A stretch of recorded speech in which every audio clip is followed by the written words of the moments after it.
নমস্কার, তো সবাইকে ট্রাইব টিভি বাংলায় স্বাগত। আজকে টলিউড সফরে আমরা আছি মিত্তির বাড়ির সেটে। আর আমার সাথে আছে আমাদের সবার প্রিয় অনুরাধা দিদি, মানে মিত্তির বাড়ির ঠাম্মি।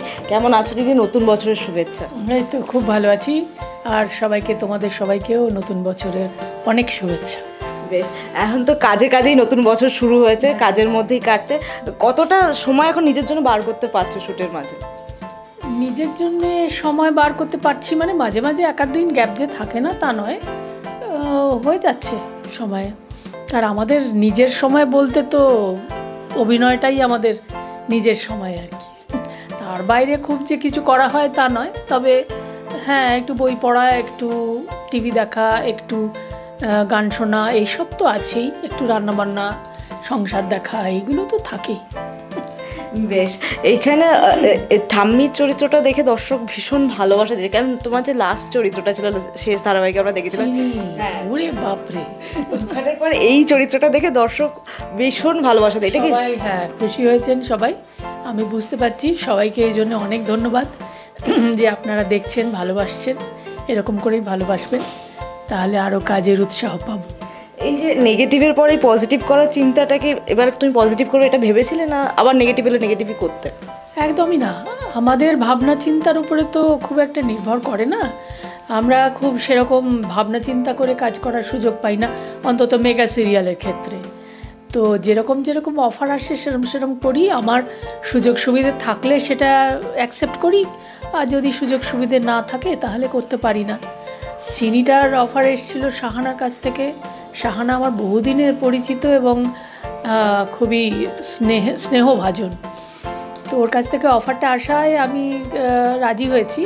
তবে মজার কথা এইটাই যে আমি যেদিন শুটিং করতে প্রথম গেছি তখনও পর্যন্ত আমি জানি না আমার জন্য কী চরিত্র ও ঠিক করে রেখেছে।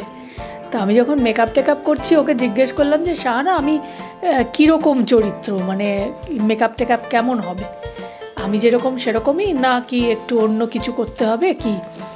তখন বললো, তুমি তো একেবারে ভিলেন এই সিরিয়ালের। তা আমি বললাম মানে?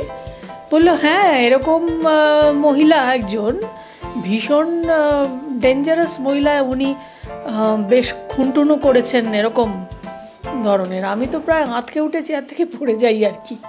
তাই আমি বললাম, সে কি লোকে আমাকে এরকম দেখতে বিশ্বাস করবে, মানে অ্যাকসেপ্ট করবে এভাবে? তখন বললো দেখাই যাক না, করো না। আমি বললাম হ্যাঁ, করতে আমি খুব মজা পাবো। সেটা একটা অন্য রকমের চরিত্র, এত বছর ধরে প্রায় একই ধরনের চরিত্র করে এসেছি সব জায়গায়। তো এটা অন্যরকম চরিত্র দেখে আমার শুনে একটু ভয়ও পেলাম যে কীরকমভাবে লোকে আমায় নেবে। আর আরেকটা, নিজের কাছে একটা চ্যালেঞ্জ থাকে, সমস্ত শিল্পীদেরই বোধহয় থাকে সেটা, যে একদম অন্যরকম একটা চরিত্রকে কিভাবে ফুটিয়ে তুলতে পারছি। বেশ, তুমি সুস্থ থেকো, এইভাবেই ভালো থেকো। দর্শকদের শেষে কি বলবে? আপনারা মিত্তির বাড়ি দেখুন, বারবার একই কথা বলবো, মিত্তির বাড়ি দেখুন।